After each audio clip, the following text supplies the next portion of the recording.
for that? Why would historians, be anti-capitalist, especially, because there's people, and we both know Deirdre McCloskey, for instance, Right. an economic historian who, makes a persuasive case and has her life's work has basically been to show that the rise of the Industrial Revolution and the liberating effects of capitalism, helped free people not just from drudgery and disease and whatnot, but to be able to express themselves and live in a varied world. Like, why is that kind of the bizarre outlier position as opposed to the dominant one in the history profession? Yeah.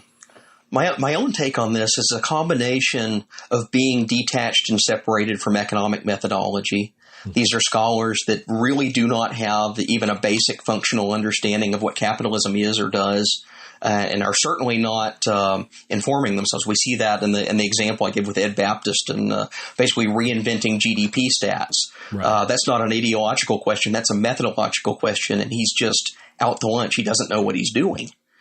So there's that element, but I think it also combines with just a general left of center political disposition that's existed in the discipline for a long time of history, but has also gotten much more pronounced in recent years. Historians do lean politically to the left. So you combine that element of ignorance with an existing political bias, you start to come at historical topics in a way that confirm that existing bias.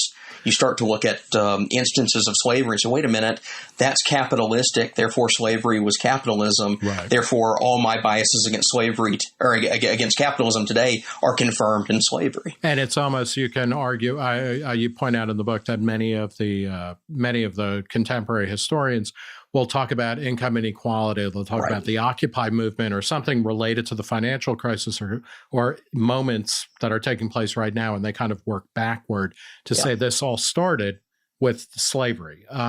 One of the ironies, you pointed out that, in many ways, these guys are replicating the King Cotton thesis, which was actually a function of the left. It was people defending the Confederacy, defending slavery. One of the other, strange ironies is that it was slave owners hated capitalism, or rather slavery apologists. Could you talk a little bit about that and why that isn't, coming up more as it should? Yeah. So on the eve of the Civil War, probably the single most prominent defender of slavery in America was this fellow by the name of George Fitzhugh. And he wrote two books, Sociology for the South and Cannibals All in the 1850s. He's a prominent writer in DeVal's Review, which is the leading Southern magazine at the time. But the recurring theme in Fitzhugh's argument is that what we would call laissez-faire theory or capitalism today was an existential threat to the plantation slave system. One of the reasons he says this is he's looking overseas to the British abolition movement and seeing who's involved in this. So if you go back to the 1830s and 1840s, the leading figures of the British abolition movement are also very closely connected to the free trade movement. It's Richard Cobden and John Bright, the guys that are responsible for the repeal of the Corn Laws in 1846, are also outspoken abolitionists. So he sees that there's a historical unity between what we would call free market or classical liberal capitalist thought at that time and anti-slavery thought. And he thinks that markets are being brought to bear to outcompete and make slavery obsolete is basically his argument. He thinks that capitalism or laissez-faire theory, he even goes so far as to say, is at war with the slave plantation system. Why? Because it's disrupting the social order. He even comes up with what we would call like a proto-Marxist argument that says that slavery is superior to competitive free labor because competitive free laborers are exploited and denied of their surplus value of their labor by the evil capitalists. So this is writing about a decade before Marx does. He essentially comes at it from a pro-slavery angle, but comes to the same conclusion. So we see this throughout Fitzhugh's work, a very pronounced, explicit anti-capitalist position, but it's also a pro-slavery position. Right, and that also fits in well with a kind of cultural reading of the antebellum South, and actually even the post Civil War South, or the white supremacist Yeah, dimension of the South. These were not people who liked cosmopolitanism. They didn't right. like cities. They didn't like capitalism. They didn't like trade. I mean, they didn't like a lot of things that are identified with capitalism because it was disruptive to a kind of hierarchical, static society. Yeah, and the King Cotton theory of economics is premised on the notion of essentially like a replicated feudal estate, where you have the elite on top, you have the lords of the estate, which are the plantation owners, and then James Henry Hammond, who's the guy that coins King Cotton theory in a famous speech before the U.S. Senate, he announces that the proper economic social order is built upon what he calls the mudsill. And the mudsill is the bottom rung of society, the laboring class that allows the elite intellectual leaders, which he saw himself as, to live the good life and to develop culture and to develop in intellectual pursuits separate and apart from the menial tasks of labor. But his premise of this economic system is you need someone to do the menial tasks, and the slaves are there to do that. So it's a very structured, hierarchical way of looking at the economy that diverges sharply from everything we know about free labor and competition and people choosing their own course in life, people exercising their own agency and deciding where to work. He wants a top-down directive being offered by the almost paternalistic lord of the estate, the plantation owner, that tells the working class where their rung is in society and what they have to do. Right, and you can see that in kind of proto-socialists like Thomas Carlyle, Absolutely. or in certain kind of backward-looking Marxist theorists who look back at the Middle Ages, for instance, and love it because even though not everything is, not everybody is equal or anything like that. Everybody has a place and an order, and they're respected as somehow being integral to a society, as opposed to a capitalist society where, the machine just kind of like, the wheels spin off and all kinds of weird stuff happens. Yeah. You have someone like Thomas Carlyle. So Fitzhugh is a student of Thomas Carlyle, a great admirer. He takes the title of one of his books, Cannibals All, from Carlyle's diagnosis of the Irish lower class during the famines.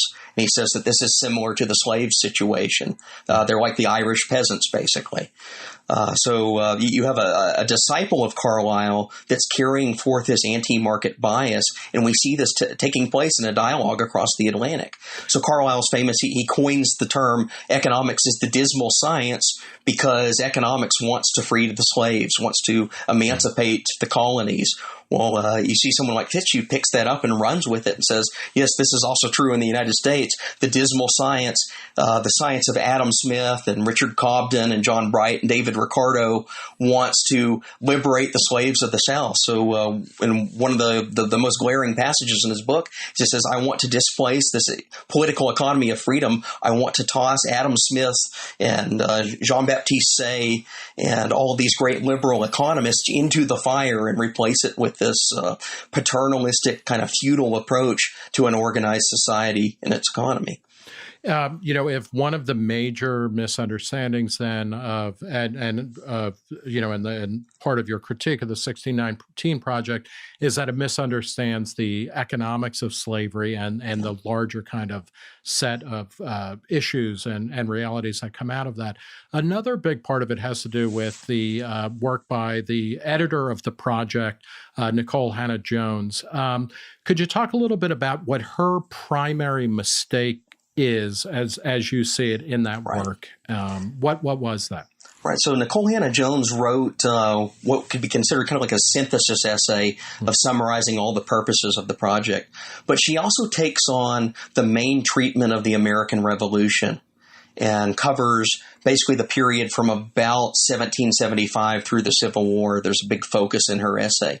And one of the claims she makes, and this is the one that got her into trouble with all these prominent historians, she claims that the American Revolution was principally fought to protect slavery against the British.